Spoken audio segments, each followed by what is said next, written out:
Hello and welcome back to another episode of Beyond the To-Do List. I'm your host, Erik Fisher. This is the show where I talk to the people behind the productivity. This week, I am thrilled to welcome back to the show for the sixth and record-breaking time, Jeff Goins. In this conversation, Jeff and I talk about the creative process and not just the consistency of showing up daily and hitting, say, a perfect word count when it comes to writing, but also about what other types of work are still part of the work of the creative process and how to identify when you are procrastinating and when you are actually doing those other things that may not seem like work, but are actually part of the work. I'm also thrilled to be able to see Jeff soon in person in Nashville, Tennessee, Franklin, Tennessee, to be exact, at his upcoming Tribe conference. I believe this is the fourth year. This will be my second time attending. I had a blast last year, and this year I'm looking forward to it. A number of the speakers that are going to be at Tribe have also been on this show as guests, and I would love for you to join Jeff and myself. And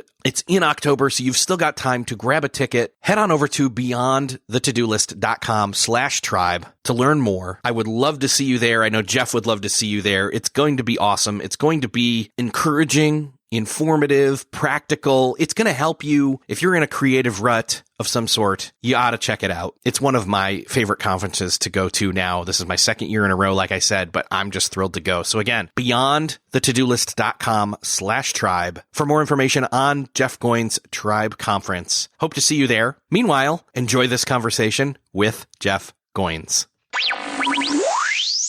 Well, this week, it is my privilege to welcome back Jeff Goins to the show for the sixth time, the title-holding Beyond the To-Do List appearance champion. Jeff, welcome back.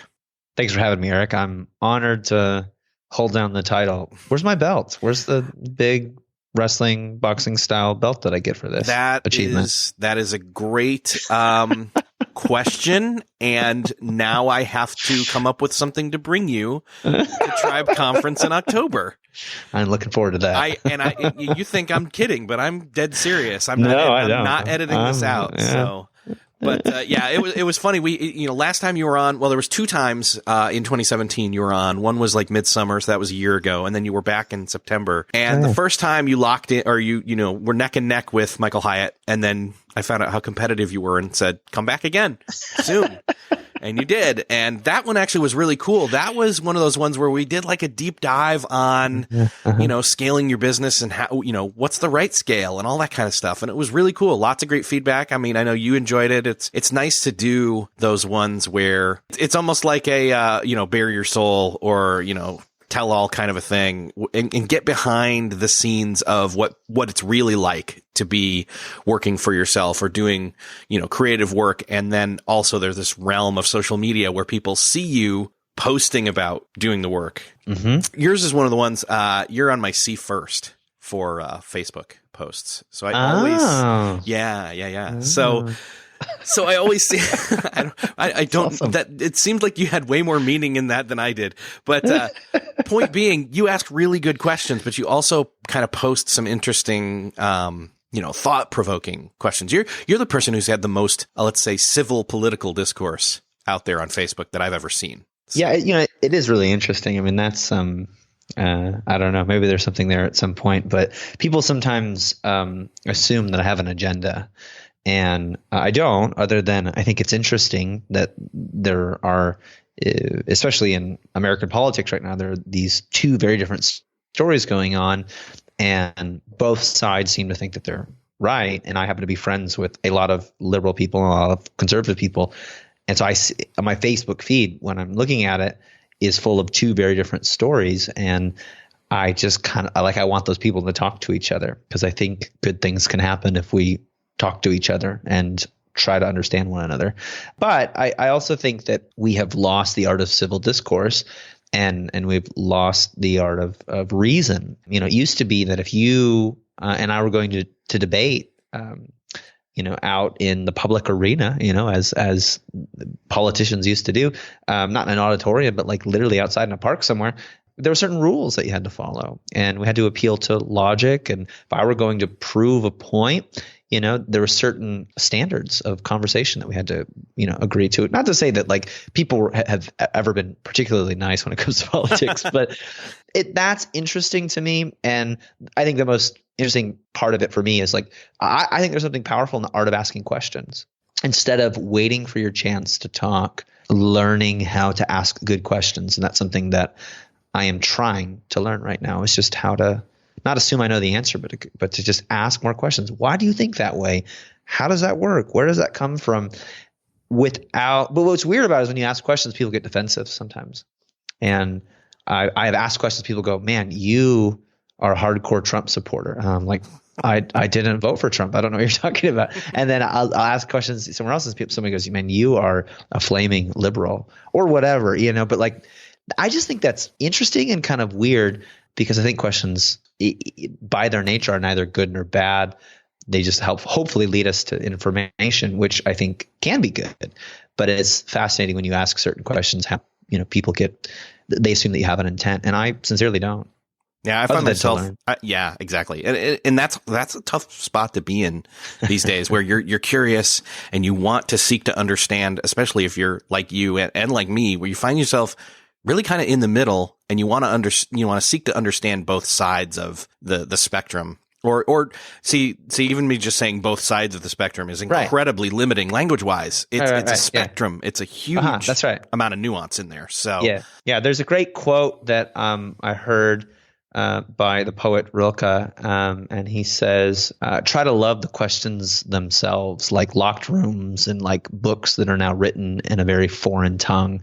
Do not seek the answers which cannot be given you, because you would not be able to live them. And the point is to live everything. So, a little bit philosophical there, but maybe some questions don't necessarily have clear-cut answers. And there's something powerful about simply learning to love the question.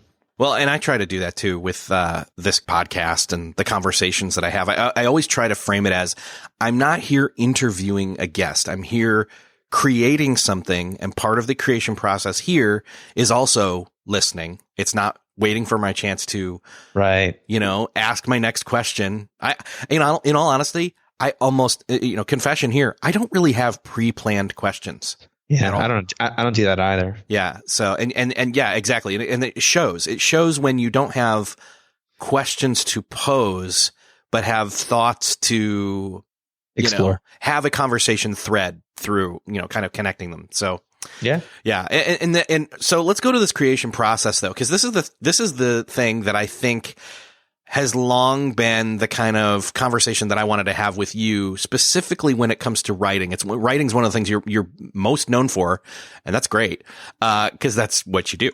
But, you also podcast. But anyway, this idea of the creative process and kind of placeholding writing as whatever that creative process is for everybody out there. There's this quote that I've seen you, say, that you hate, but I've also seen you tweet before without saying it.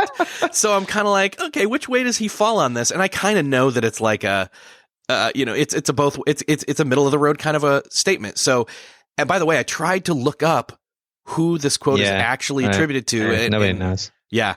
And so the quote is this: I don't like to write, but I like having written. And that's one of those things where it's like, well, it can be taken a couple of different ways. Like, number one, if you don't like to write, then what the heck are you doing it for? But you like having completed the work. So I get it. It's kind of one hand, a gripe on the process, or a commiseration on the creative process. But at the same time, it's almost like saying, oh man, I hate the creative process. I just like having something finished. Right. So what's your take on this quote? I think it's true. I think some people like the idea. Like, many people like the idea of being an author without having to endure the work of writing a book. But I also think that if you like the idea of being something and you cannot love the work or learn to love the work, you will never be that something. I think Austin Kleon says, you can't be the noun without doing the verb. You can't be the noun. You can't be an author or a writer or whatever, successful, without doing the verb, the work that it takes to achieve that status. So I believe that people want that and they like that. And this is why 8 out of 10 people want to write a book. And it's not that they don't write a book, Erik. It's that they never finish one, right? They start it and they never finish it. And I also think it's a little intellectually dishonest to say I love having done this, but I don't like doing it. Because we all get it. I love, the feeling of going for a run. I love having, ran. Yes. I love and having actually, gone for runs. And I've heard this quote attributed to this too, for exercise. It's like, I hate exercising, but I love how I feel after it's done with the endorphins. How's that working out for you? Like, it works for like 2 weeks and then you stop doing it. You cannot continue to do something that you hate. You either learn to love it, or you stop doing it and you find something else. Because, we human beings are animals that are still pretty much geared towards seeking pleasure and avoiding pain. And there are times when we can endure painful circumstances because something more meaningful is pulling us through that. But even that is sort of a form of enjoyment. But I just think it doesn't really, if you think about other areas of life, I can't say, gosh, I hate parenting, but I love having kids, or I hate my kids for 12 years, but then I'll love having children when they're adults. Come on, you don't get to say that. And I think the essence of this is the work is really hard, but it feels really gratifying at the end. And that's true. But whatever you do, right? Like Erik, you don't get to say, I hate talking to people, but I love having, podcasted. Yes. Actually, what a silly thing to say. I mean, you saying that actually, again, another I guess I wait for my confessions till you're here, but I actually enjoy this, the right now, like you and I going back and forth, and the conversation part of it, much more than putting the show out there. Oh yeah, right. Which is weird. I agree, but it's true. I mean, I think that's good because if you can't learn to love the process, you're not going to be able to sustain it for a long time. And how long have you done this podcast? 2012. So we're coming up on 7 years, Gosh. 8 years, 6 years, 6 years. Sorry. August. Oh, it's the birthday. It's August of 2012. So 6 years now. Jeez. I mean, how many things, there's some, I'm sure, but how many things have you done for 6 years every week, without a break? Probably not many. Not much. Yeah. I wish, I worked out consistently for, the past 6 years or done anything, there's very few things that I've done consistently that I've been able to get away from, that I haven't been able to get away from for, 6 years. So the point is you love the process and, oh, look, you've done it for a long, long time as a result. And a lot of people have benefited from that. But if you didn't love it while you were doing it, I just don't think it would have lasted this long. And so, I don't love that quote. I believe that people believe that, but I don't think those people are writers. And when you have some famous writer saying that, I think it's hyperbole. I don't really believe it. When a writer is sitting down in the zone, when a creative person is practicing his or her craft, I actually think the best place to be is right in the middle of the project. Because at this point, it can be anything. It was Cormac McCarthy who said that every time he finishes a book, he grieves a little bit because he has to let go of all the things that this book will not be. And so when you finish any creative project, there's a certain kind of death that happens because everything that this project could have been, those are all gone because it has to just be this one thing. And for me, somebody who loves possibility and creativity and ideas, and we could do this, we could do that, and brainstorming, it's there is a certain sadness to making it into something. When I was writing my last book, Real Artists Don't Starve, I was sharing with an editor, and he said, "You've got 2 books here. You've got a book on the power of creativity, and then you've got a book on how to not be a starving artist." He says, "You can write both of these books, but you've got to pick one. Like, which one is this one going to be?"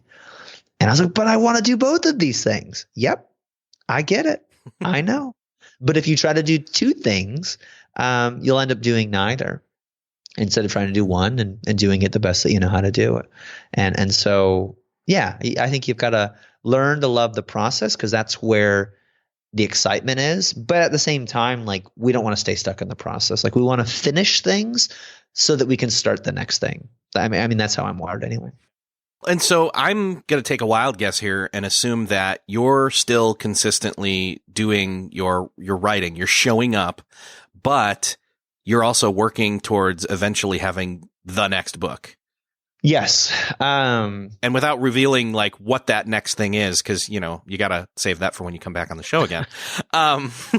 Where would you say you're at in the process? Like, as far as without revealing too much, if you're even able to, I guess. Yeah, I'm not. I mean, I'm figuring it out. So I think of this a little bit differently maybe than I used to think of it. So I've written 5 books. I'm ghostwriting a book right now with a friend. So I guess that'll be book number 6, and then I'll probably start, book number 7 by the end of the year. And I've got a couple of ideas that I'm noodling, with, and noodling on. I always get caught up in prepositions. So I think of it like this. I think my job now is to uncover ideas. I mean, I really think that what I'm trying to do when it comes to creativity, communication, book writing, podcasting, blogging, it's all one work. And the work is, what's the next idea that I can connect people with or to? And how do I know what that is? And I think of it sort of like the work of an archaeologist. My job is just to dig a bunch of different holes in the backyard until I find something, right? And then once you find something, you put the shovel, you hit something, it goes clink, you put the shovel away and you pull out, the brush, and you start kind of gently kind of excavating more around this thing that you found in the ground. And then eventually you kind of pull it out and let everybody see it. And so it is this very like rough and rugged process at the beginning where you're flailing around trying to find something. And then it becomes a more delicate and precise process when you realize you found something, but you're not quite sure what it is. And I would say I'm transitioning, from the rough and rugged process to the more delicate process where I keep running into the same thing. And I come at it from a bunch of different angles. I dug a bunch of different holes, and I keep, hitting the same object. And so, what is this thing? I'm not quite sure. I've got to uncover it. And so I'm not like going, I'm waiting to write my next book, and now I'm writing my next book. I'm trying to figure it out through the podcast and coffee conversations and speaking gigs and blogging and emailing my list. Like, all of these are ways that I'm trying to get feedback on, what is this thing? And it's sort of like, I don't know. For some reason, I love analogies these days. But I'm like sending out these little, radar blips, sonar or something out into the ocean. And then every once in a while it hits something, and I send out something, and it hits something, and I go, and I keep getting this feedback, blip, blip, blip, blip, blip. And I'm trying to plot that out and go, okay, that's interesting. I'm gonna explore that, because I think by now, I'm not trying to write books that I'm necessarily an expert on. I'm trying to chase things that I'm curious about, and then figure out, this is important to me. Is it important to other people? Oh, it's important to other people, or they struggle with that too. Why is that? And it usually is precipitated by some sort of event in my life, but then I've got to dig really deep to find, is this connected to other people's experiences? And I used to think of it sort of, binary. And now I just think of it as all of my writing, all the creative work that I'm doing, I see just as communication, connecting people with ideas. It's all pointing to the next thing, which I'm not quite sure what it is, but I'm figuring it out. One of the biggest pieces of advice that's out there is this, having this word count that you hit daily as an exercise in showing up, in consistency, in overcoming the resistance, any of the names that you want to, pin it down as. But what you're talking about is almost a different creative process than just the showing up, although it's another form of showing up. It's that, I'm going to go off the beaten path of showing up every day, and I'm going to go to some places that honestly might get distracting. It might end up being a rabbit hole of YouTube videos suddenly, and, yeah. and it might not look like work, but to me, I'm tracking down this idea. What do you think now, though, is the relationship between kind of that advice of, hey, show up and do that word count versus the wandering around and like really tracking down if these ideas resonate with first you, but then others as well? Yeah, I mean, I think obviously showing up and doing the work, quote unquote, writing words on a page is a part of the process. It's an important part of the process. I think it is necessary, but not sufficient. And I think an underappreciated part of writing or any kind of creative work is all of the thinking that goes into that creation process. And so this, Finding Nemo, Dory-esque, just keep writing advice is nice until you don't know what you're saying. The best compliment criticism I ever got was in college when a professor said, "This is beautiful writing, but you are not saying anything." And I'd written like 12 pages on, whatever, history or something. And he's like, that probably worked in high school for you, where you could pull the wool over your teacher's eyes and wow them with beautiful prose, but you've got to say something here. And I realized I have the ability to just talk, just write, just process without necessarily saying something, and do it with some level of skill. And that's dangerous, because writing, if nothing else, is communication. It is connecting a person with an idea, with something that will inspire them, with a story, with a form of entertainment, with something that will compel them to action. But all of those things are communication. I have a message that I'm sending and somebody is receiving it. And not too long ago, I was watching speaking of, watching videos, I was like on Instagram, and I came across this video that just like auto played. And it was this author that I respect and looked up to. And she was talking to, I guess, a group of writers. I'm not quite sure what the context was. And she basically said, she said, I was working on this project, and I spent 3 hours one day just editing the introduction for the 100th time. And I thought that was writing. And I realized I hadn't added a single word to my word count. And everybody applauded, and I was really inspired and convicted by this, because I had literally just done that. I was working on this book, and I had spent all day, my all day, 3 hours of writing an introduction, and I maybe added 25 words to total word count, but I basically just spent the day moving words around. And this kind of bothered me, this angst that I felt about it, because I was like, well, is that writing? And I remember talking to a friend of mine, Joel Miller, who edited one of my books. And I said, I haven't done any writing today. All I've done was think about the writing. Went for a walk, read this book, did this, did that. He said, sometimes thinking about writing is writing. And I think that's true. I think that is an underestimated, undervalued part of the process. And I wrote an article about this and did a podcast on it called Type, Delete, Type. What writers do. And I think most of the day, that's what you do, is you write something, you delete something, you write something else. And some days it's like 2 steps forward, 3 steps backward. But writing is not just putting words on a page. That's like saying being a potter is putting a mound of clay on the table, or being a painter is just throwing paint on a canvas. And what makes this thing that you do art is not just what you put on the screen or on the table. Really what makes it art is what you take away. Well, that gets back to the whole crafting of the message or the communication, or what is it in this medium, whatever form that takes, that you're trying to say, but also have it connect with the person on the other end. And so though you're not putting more signal out there, you're getting clarity on what the signal in the end is that you want to have out there. It's all the work, man. And when you're working, and when you're not working. And if you let go of the shame of what will people think, and just go and just begin to learn how to trust yourself and know yourself, and like, you'll get there. I remember talking to a friend of mine who recently quit her job, and she's a full-time writer now.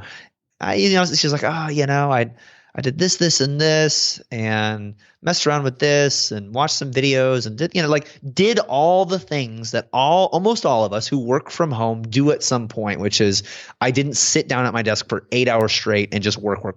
I got distracted. I got down, a few rabbit trails.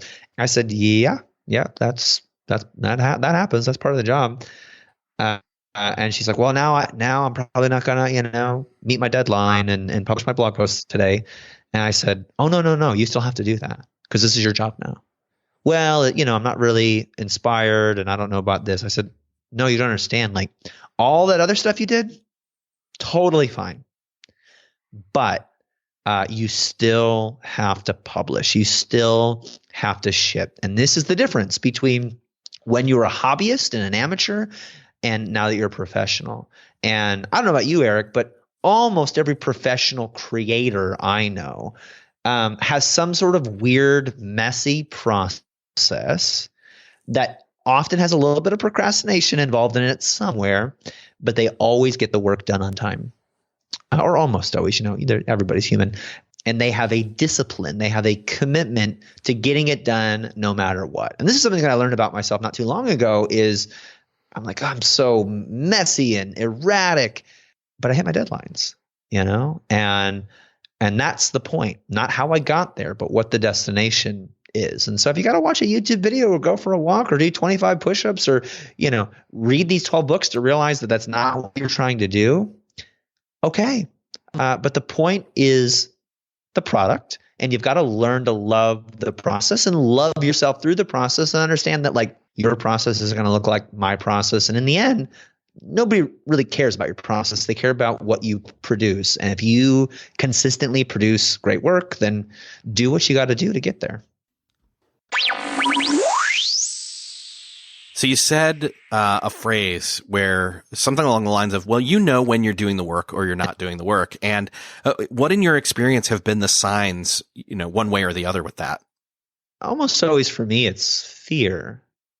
So if I find myself saying, I'm going to write today, and then I find all of these things that all of a sudden seem really urgent that aren't really urgent, like I only had a little bit for breakfast. I should eat some more, right? And I'll spend 30 minutes making, a second breakfast, like a hobbit.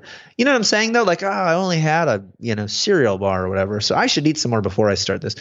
And, you find things that aren't really priorities or aren't really urgent, like they all of a sudden feel urgent, or you randomly find excuses to interrupt what would otherwise have been like a 2 or 3 hour block of time or even an hour block of time. And you go, I need to text that person. Now I'm talking to that person and there's 15. Like if you're finding ways to interrupt the work that have nothing to do with the work and I have to stop myself. I've become aware enough of it that I stop myself and go, what am I feeling right now? I feel anxious. I'm nervous. Why am I nervous? I'm afraid. Why am I afraid? I don't want to do this. I don't know how to start this. And it's scary. People say I hate writing. What they mean is I hate starting, because to sit down in front of the blank page, the blank canvas, the project that you're trying to create today, it's intimidating. None of us dislike the part of the process where you're firing on all cylinders and you're fully focused and things are going great. But I think when you continually find ways to interrupt the work, or even like it's rarely interruption and it's often like not starting, and things that aren't really urgent all of a sudden become urgent, or you just find yourself doing certain things, you need to just ask yourself, what do I feel in this moment? And if it's anxiety, if it's fear, I don't really ever feel afraid when I'm making something. Like when I'm really in the middle of it, I'm excited. There's this contentment. I'm only nervous about something at the very beginning and very end of a project, because that's when people are, at the end, that's when people are going to see it. And at the beginning, that's just me dealing with, I don't know what to do with this, and this makes me feel shame, so I'm just going to avoid it. I'm going to go do something else. But yeah, I mean, I think that's one way that I'm aware of it. I'm doing something, or I just can't seem to get started, and I go, what did I do today? And why did I do that? And what was if you can just stop yourself and go, what am I feeling in this moment? And the thing is fear. I don't think that's the right thing to be doing. But if you're reading a book and in that book they reference something else, and you put that book down and you start another book, and that leads to, this thing, and it leads to that thing, and you're like chasing all these threads, right? Or maybe, you had a really deep conversation or a long lunch with somebody and you're talking about the thing that you're working on. All of this can be a part of the work.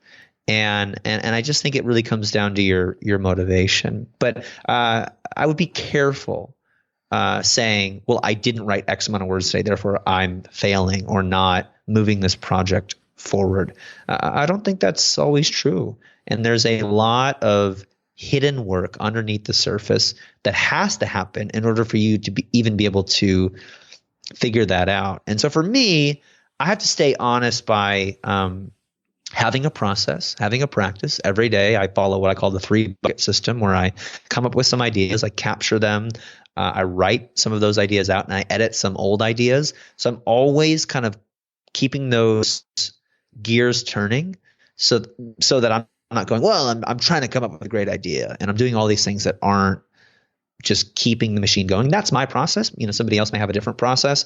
But in the middle of that process, all kinds of things can happen. And I try to be open to that, because it's kind of amazing how this thing that led to that thing that led to that thing can lead to some sort of epiphany or insight. And maybe none of those things mattered, but what mattered was you got into this mental state where you were open to some new idea, and now you're ready to express it.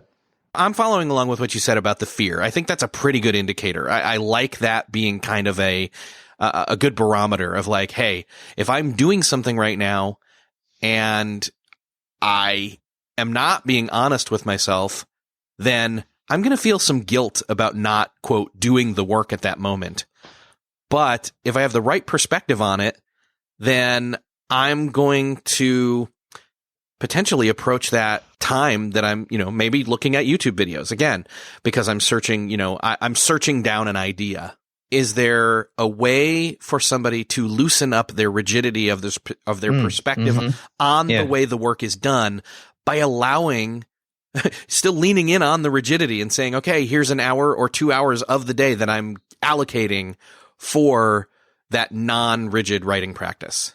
Here's what I think doesn't work, Erik, is you can't make an appointment with yourself and not keep the appointment. You can't make a promise to yourself and say, I'm going to work on the book today, and not work on the book today and go, well, that's writing, because, Jeff right. said Yes. so. Yes.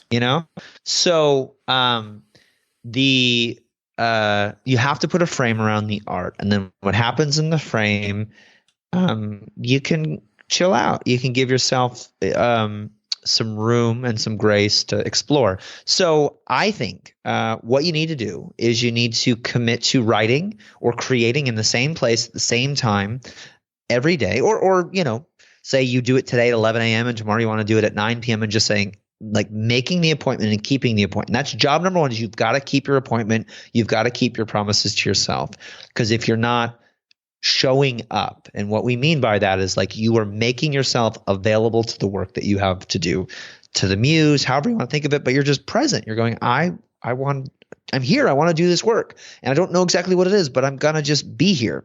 That's good. That's job number one. Then I think job number two is to understand where you are in the process. So there is a part of the process where you just write, and you don't get to come up with new ideas, and I could go into that more, but at a certain point you're sort of like teaching a class on how to write a book. But the bottom line is the beginning part of the process needs to be full of possibility and all kinds of ideas and thoughts and threads, because you're trying to get something really great. And I think most books die because the author never took the time to make a good idea great, or a pretty good idea better. And so that's the beginning part of the process, is all kinds of flailing. And so at the beginning I go, I'm going to work on the book. Like, that's my commitment. I'm going to work on the book for an hour this morning. I may listen to a bunch of interviews. I may take some notes. I may outline something. I may write 500 words, but I'm going to work on the book for this time. Make an appointment, keep it, and I know what part of the process I'm in. Now, in the middle part of the process, that's a lot of writing, not a lot of editing. And in the latter part of the process, a lot of editing, not a lot of writing, no research kind of thing. So at this point, there's a lot of freedom. And so I think you are free to just, when you show up for your appointment, do what you need to do. And at the end of it, you know that you've done your work if you have clarified the project. You've clarified your vision. You better understand your argument. You are leaving that work with a clearer idea of what you're doing, and you've somehow moved it forward. Because the truth is, how do books get written? 500 words a day? Sometimes it's 23 words a day, then 3,000 words the next day, then 12 words. Like sometimes it's like that, because you've got to curate a bunch of information, figure out what you're trying to say, then revisit the project. And so if I had to boil it down to like a process, a 3-step process, I would say 1, set and meet your appointments. Don't flake on yourself. Show up and just be available to the work. 2, know what part of the process you are in. And then 3, when the timer's done, when that appointment is over, look back at what you've quote unquote done and ask yourself, did I move it forward? And be honest with yourself. And you should know. You should know if there's more clarity, if you feel like you're moving the project forward, it's becoming more of a something, the clay is beginning to be shaped into something, then great, then you're good. And yes, there's a time for word counts. And that time is like as you get closer and closer to the deadline. But for me, research is the beginning, writing is the middle, and editing is the end. I think that's a great way to approach it. I hadn't thought about it in those different steps or even phases, I guess. I use the word phase a lot now because of the Marvel movies, but phase 1, phase 2. Anyway, that's a great way to put it. I love that idea, because then you're more free to do some of that stuff in some places. In other places, it's now is the time to put it, put your head down, and this is the part of the process that is more of a grind, but you've done the collecting, you've done the collecting of the lumps of clay, you've shaved off what needs to be done, and now you literally have to sit and mold till you're near the end and you're ready to have somebody actually else come in and start, editing, at least in this case with writing. So. Yeah. I mean, I do think this is, what we're talking about is the beginning part of a creative process. And there's so much emphasis placed on the quote unquote doing of the work, the doing of the verb. So writing, you've got to be typing. But writing is not typing, Eric. Typing is typing. And so writing is more than simply putting words together and meeting a word count. And so the very beginning of a process, it's hard because it's not as visual as like putting a lump of clay on the table. But if you think about it, like if I don't have enough clay on the table, I start molding it, which would be the equivalent of writing, right? Molding the clay. Maybe I run out of clay and I got to go back and get more. And if I add more, lumps of clay to this thing that I've already molded, I might ruin it. And so there's something to be said about spending some time getting all the clay onto the table. And that's what we're talking about here, thinking about writing, research, testing ideas. It's a process that for me used to feel like stalling because you're not really producing anything of substance that you can demonstrate to the world. And yet it's incredibly valuable for you to get to a point where you're working on something and you go, this is what it is. And everybody goes, oh, I know what that is. And I think that's just an overlooked part of the process. One of your earliest published things was You Are a Writer, but it wasn't You Are a Typer. How ridiculous that sounds, but that's how a lot of people take it as, is like, nope, I'm gonna sit down and type. And that's fine. Yeah. But that is not all that writing is. Right. Yes. Writer. Yeah. You are a writer is so much more than being a typer or a typist. Whatever. Typist. Yeah. Yes. And yet typing and being good at typing and, and the muscle and engaging the muscle, if that's what you have to do at the time, is what you should be doing. So we forget that this used to be a job. Like right. That you were a typist. Like go watch an episode of Mad Men and Don Draper's lying on a couch dictating into a recorder, and then he gives a recorder to his secretary and she types out the words. And, it was good to be a typist. It was a low paying job. And you could get really good at typing and really good at spelling and really good at regurgitating other people's ideas. But that's not the same thing as being a writer. That's not the same thing as creating something new that the world hasn't seen before. That takes a lot more work. This is hard for some people to hear. I really do. I think for me, it's hard to hear too. And really? Yeah. Why? I think that, again, I like, so here's the thing. Like, I like being in the middle. I like doing the work. I like, and here's the thing, like, this is different. Like right now, like I said earlier, like being in the middle of the process, being in the place where, I'm having the conversation. Podcasting is definitely different than writing in some ways. In a lot of ways, it's also very similar. I know you probably, we could spend a whole episode. There's your next episode. You come back and we do the compare and contrast with, writing versus podcasting, but, not right now. The point being is like, I like being in the middle where it's fun and exciting and engaging, like we're doing right now. Mm-hmm. But that beginning where it's like, what should I podcast about? Who should I have on? Or do I need to do a solo show? That kind of stuff. That's a little bit harder. And then the finalizing of it, the going back and editing or the final processing, creating show notes, putting it up and out there. Like, you see what I'm saying? So it is, I have my preferences of where I'd like to be in the process as well on individual pieces. But there, I think, is the next piece to this conversation is then it starts all over again. Depending upon what it is you're working on. If it's an article, if it's a blog post, shorter life cycle. With a book, much longer life cycle. Yeah, I mean, I think the reason that I began to appreciate this part of the process is because I found myself in the middle of a project and getting stalled and stuck. It's great to say, I love delivering speeches. And then you find yourself on stage and you go, oh no, I did not prepare for this the way that I should have. And literally, I've been there. I've been delivering a talk, and words are coming out of my mouth, and I don't know what I'm saying. And if I don't know, they don't know. So it's all fun and games, until you get to the top of the roller coaster and you realize there's no more track. And it only takes a few times of that, maybe one time, to go, oh, this other thing, this thing that I neglected because it wasn't fun. That was part of the process too, because it didn't feel like work, right?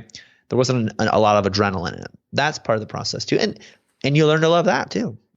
Maybe not as much as being in the middle, but I love that too, because I have realized, I have to do this, and I can do this, and I can do this my way. It can be fun. I can go out to coffee with friends and talk about the next book idea and get feedback, and there's actual value to that. And so I do that.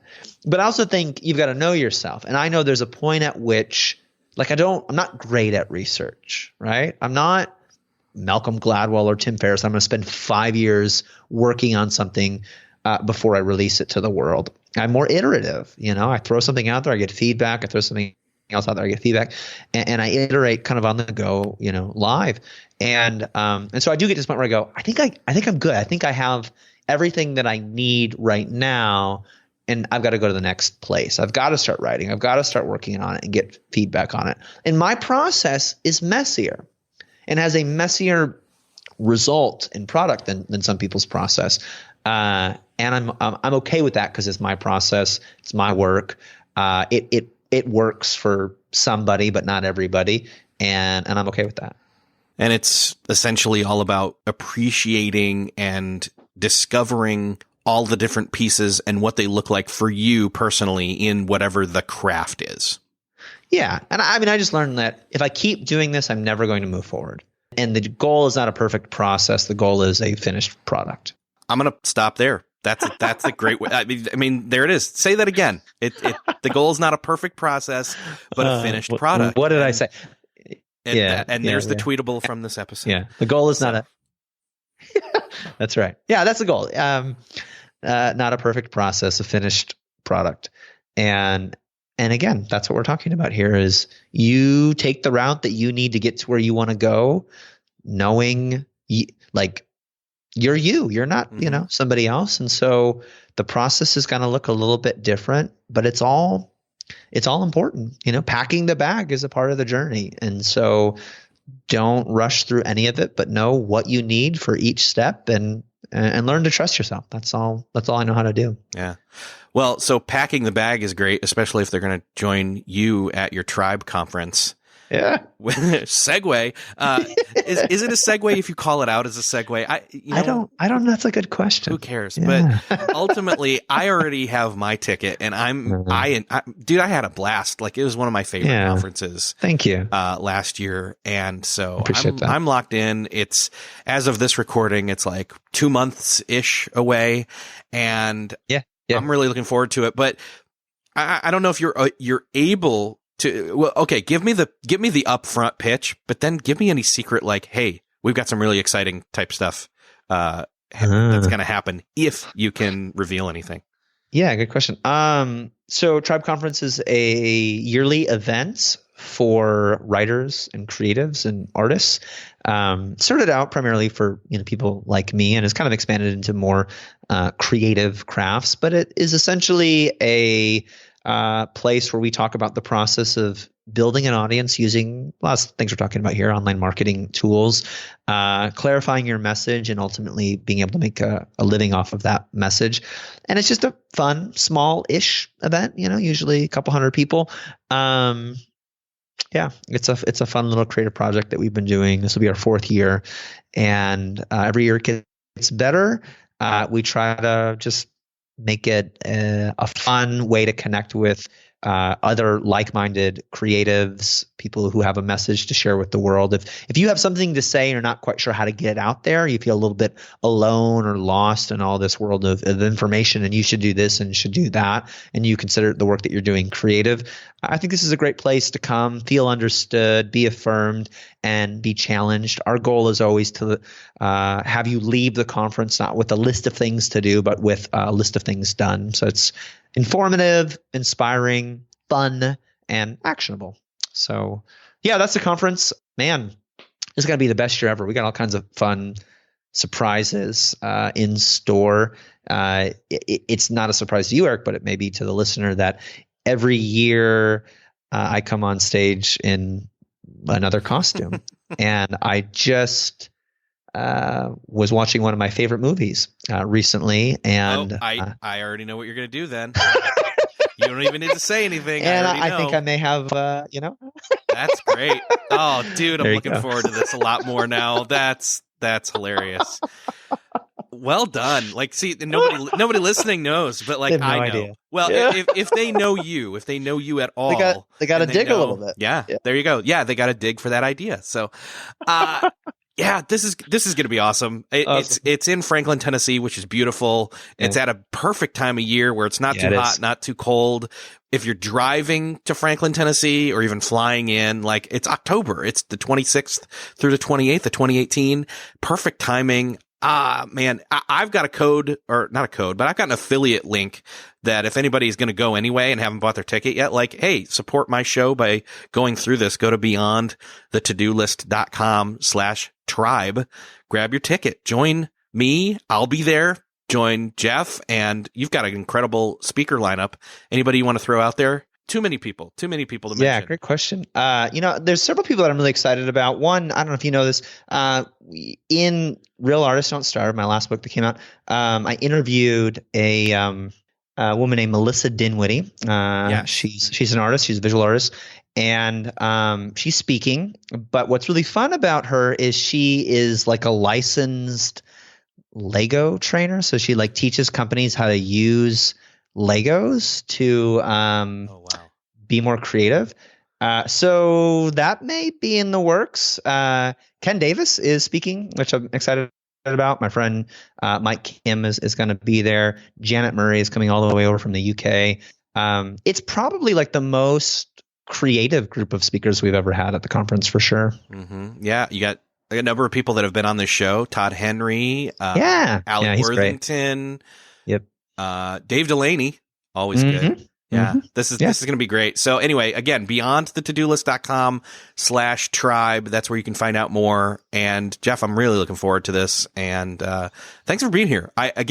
Now I don't see how anybody's going to ever catch up with you as far as appearances go. And I am bringing you the Beyond the To-Do List belt to this. I love it. Yeah, bring it on. I'll wear it. It'll be a part of your costume. There you go. Yes. All right. Cool. Thanks, Sam. Yeah. Thanks, man.